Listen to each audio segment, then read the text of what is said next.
दो चीजें हैं, एक पाकिस्तान तहरीक इंसाफ का अपना एज अ पॉलिटिकल पार्टी एक मौकफ है और एक अपोजिशन जमातों का अपना मौकफ होगा। हम्म। पाकिस्तान तहरीक इंसाफ का जो मौकफ होगा उसमें इमरान खान की एज अ पॉलिटिकल प्रिजनर की रिहाई रिहाई और बाकी असीरान की रिहाई would be one of the factors के जो के सबसे ऊपर होगा कि ये पॉलिटिकल प्रिजनर्स को रिहा करना चाहिए। एक चीज जो हमारा सेकंड पॉइंट होगा वो होगा फ्री फेयर ट्रांसपेरेंट इलेक्शंस। जो अपोजिशन जमातें होंगी मेरी नजर में उनका जो पहला मौकफ होगा वो फ्री फेयर ट्रांसपेरेंट इलेक्शंस होगा।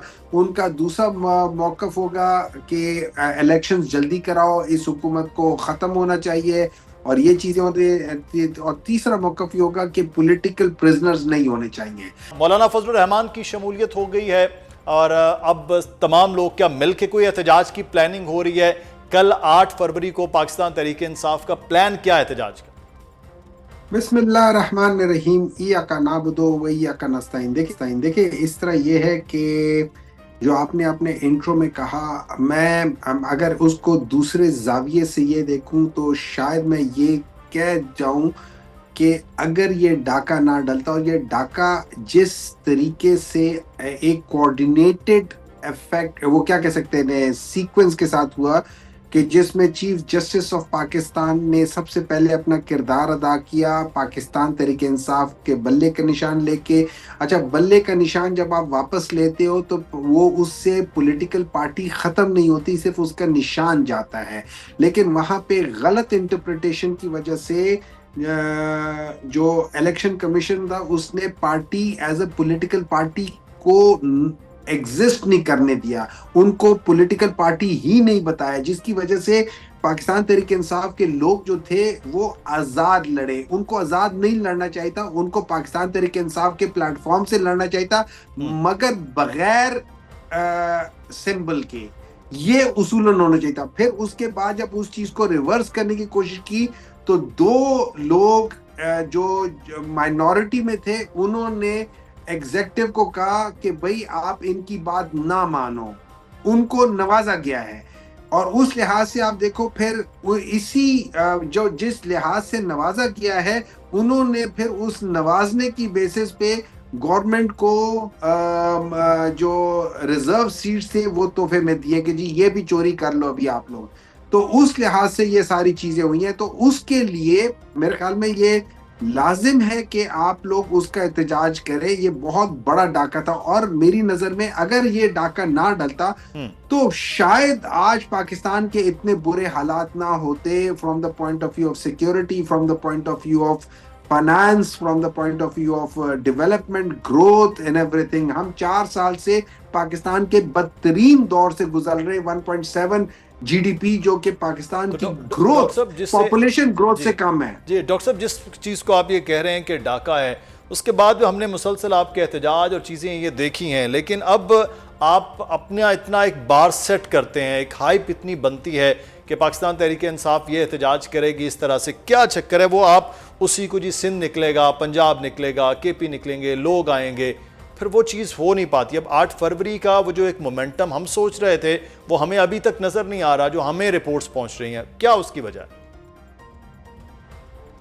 देखिए, रिपोर्ट्स आपको मिल रही है नहीं मिल रही है मुझे उससे नहीं मतलब, मुझे सिर्फ इससे मतलब है कि हम लोग कोशिश कर रहे हैं और हम कोशिश के लिहाज से हम ये करना चाह रहे हैं कि हम लोग एहतजाज करें। मेरी कोशिश में अगर गवर्नमेंट बुखलाती है तो इसका मतलब है मेरी कोशिश बहुत स्ट्रांग है। अगर मेरी कोशिश की वजह से गवर्नमेंट का रिएक्शन जो है ना है ही नहीं, कुछ भी नहीं है, वो कहते हैं जो मर्जी करते हो करो, दैट मीन्स गवर्नमेंट को कोई प्रॉब्लम नहीं है। जैसे इमरान खान के जमाने में ये लोग सारे आए थे कि हम लोग ट्रेन में होकर आते हैं, वो इन्होंने एक बोगी कराची से बुक की थी, मेरे ख्याल में उसमें भी एक आधी सीट खाली रह गई थी, लेकिन बहरहाल वो लोग आ गए थे। फिर यहाँ पे उनको फैसिलिटेट किया गया, उनके जलसे को फैसिलिटेट किया गया, उनको बताया कि आप इस जगह पे आराम से जलसा करो, क्योंकि गवर्नमेंट को कोई प्रॉब्लम नहीं थी, डर नहीं था, खौफ नहीं था।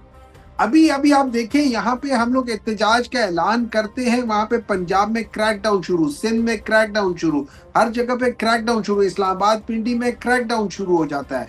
फिर आप कहते हो कि यार आप लोग कुछ कर नहीं सकते हो, ये crackdown is the reaction of the government. और मैं इस क्रैकडाउन को ये समझता हूँ।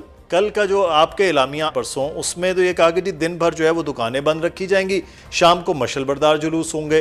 तो ये दुकानें बंद रखने और मशल बरदार जुलूस तक महदूद अब हो गया, जो इतना आपका शदीद एहतजाज था अब वहाँ मुख्तसर कर लिया आपने। देखिए, ये डिसीजन जो है ना, ये डिसीजन पार्टी का डिसीजन है, कलेक्टिव डिसीजन है, how they want to play it. लेकिन मेरा ये ख्याल है, चूंकि ये पहले था और अभी मौलाना साहब ने अभी ज्वाइन किया है, सो यू नेवर नो कल के लिए चीजें बदल जाए, आई डोंट नो। लेकिन मैं ये भी प्रिज्यूम कर सकता हूं कि कल के लिए लाया अमल एकदम जरा फर्क हो जाए, हो सकता है वो उसके साथ कुछ भी हो सकता है। So let's see. और चूंकि देखिए ये पूरे मुल्क में है, ये किसी एक जगह पे कन्वर्जेंस नहीं है, ये पूरे मुल्क में एक डिफ्यूज किस्म का वो होगा जो पूरे मुल्क में होमोजेनस तरीके से फैलाया जाएगा। उसके लिए मेरे ख्याल को किसी इंतजामिया को कोई बताने की जरूरत पड़ेगी, क्योंकि ये हर जगह पे है ना, इस सड़क पे भी है, उस सड़क पे भी है। तो अगर ये दोनों मिल जाते हैं, पाकिस्तान तहरीक इंसाफ और JUI, ये दोनों मिल जाते हैं एज एन ऑपोजिशन पार्टीज, तो आपका तकरीबन 90% ऑफ द स्ट्रीट पावर तो ये दोनों कवर कर लेते हैं, 90-95% वो कर जाते हैं। तो that would be a significant impact around the country.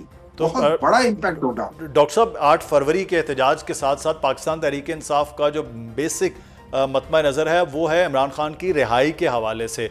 अब रिहाई जो है वो रसाई तक बदल गई है कि अब रसाई भी उन तक नहीं हो पा रही है। आप ख़ुद भी किसी न किसी तरह उनके मुखालिफ शायद रहे हों, मशवरे भी हों, लेकिन डॉक्टर साहब उनके वो वहाँ तक नहीं जा रहे हैं। तो क्या मौलाना फजलुर रहमान साहब, महमूद खान अचकज़ई साहब इमरान खान की रिहाई की कोशिश भी करेंगे कल के एहतजाज के लिए, या सिर्फ वो 8 फरवरी के मामले पे? देखिए मेरे ख्याल में दो चीजें हैं। एक, पाकिस्तान तहरीक इंसाफ का अपना एज अ पॉलिटिकल पार्टी एक मौकफ है, और एक अपोजिशन जमातों का अपना मौकफ होगा। पाकिस्तान तहरीक इंसाफ का जो मौकफ होगा उसमें इमरान खान की एज अ पॉलिटिकल प्रिजनर की रिहाई और बाकी असीरान की रिहाई would be one of the factors के जो के सबसे ऊपर होगा कि ये पॉलिटिकल प्रिजनर्स को रिहा करना चाहिए। एक चीज जो हमारा सेकंड पॉइंट होगा वो होगा फ्री फेयर ट्रांसपेरेंट इलेक्शंस। जो अपोजिशन जमातें होंगी मेरी नजर में, उनका जो पहला मौकफ होगा वो फ्री फेयर ट्रांसपेरेंट इलेक्शंस होगा। उनका दूसरा मौकफ होगा कि इलेक्शंस जल्दी कराओ, इस हुकूमत को खत्म होना चाहिए और ये चीजें होती है। और तीसरा मौकफ ये होगा कि पॉलिटिकल प्रिजनर्स नहीं होने चाहिए। हमारा हो सकता है सीक्वेंस ऑफ चीजें फर्क हो, लेकिन at the end of the day these are the issues in Pakistan में ये इश्यूज है। देखिए, पॉलिटिकल स्टेबिलिटी लाने के लिए ये पॉलिटिकल प्रिजनर्स को रिहा करना जरूरी है। अगर आप पॉलिटिकल प्रिजनर्स को रिहा नहीं करते तो फिर आप पॉलिटिकल स्टेबिलिटी नहीं लेकर आ रहे, उससे पाकिस्तान आगे नहीं जा रहा। तो ये वन वे और another way they are all interlinked with each other. लेकिन डॉक्टर साहब, पाकिस्तान तहरीक इंसाफ पर जो है वो बहुत से सवाल होते हैं कि आप इतनी हाइप क्रिएट करते हैं, आप कोई तब्दीली चाहते हैं तो स्पार्लिंग नहीं कर पाते हैं। उसका एक इवेंट होता है, चीज़ें होती हैं, फिर बैठ जाते हैं, फिर इवेंट होता है, इवेंट टू इवेंट चल रही है। तो पाकिस्तान तहरीक इंसाफ की ये अब होने लग गया है कि शायद आहिस्ता आहिस्ता थक गए हैं, या वो उस तरह से अवामी सपोर्ट नहीं मिल पाती जो स्टार्ट में थी आपके बाद 2024 के इलेक्शन के बाद।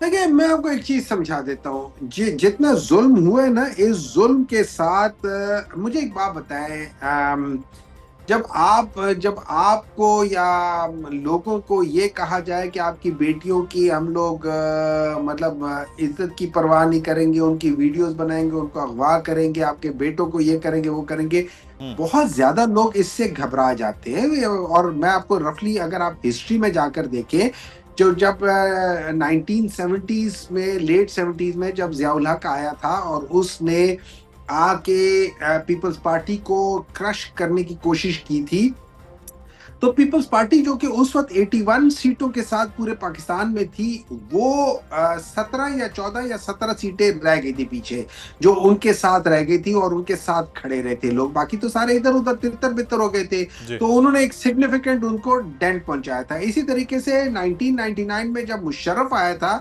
और जो मियां नवाज शरीफ साहब मुल्क से भाग गए थे, तो ये 2/3 मेजॉरिटी थी जो हंड्रेड्स में थी और उसके बाद सिर्फ 25 लोग उनके साथ रह गए थे। सही। ऑन द कॉन्ट्ररी, जब पाकिस्तान तहरीक इंसाफ को क्रश करने की कोशिश की तो पाकिस्तान तहरीक इंसाफ ज्यादा बड़ी जमात बन के बाहर निकली है, उसमें कम नहीं हुए, वो ज्यादा लोग छोड़कर गए हैं, वो अपनी जगह होगा, लेकिन जो 8 फरवरी का इलेक्शन था उसमें 2/3 मेजोरिटी तो पाकिस्तान तहरीक इंसाफ लेकर निकली है।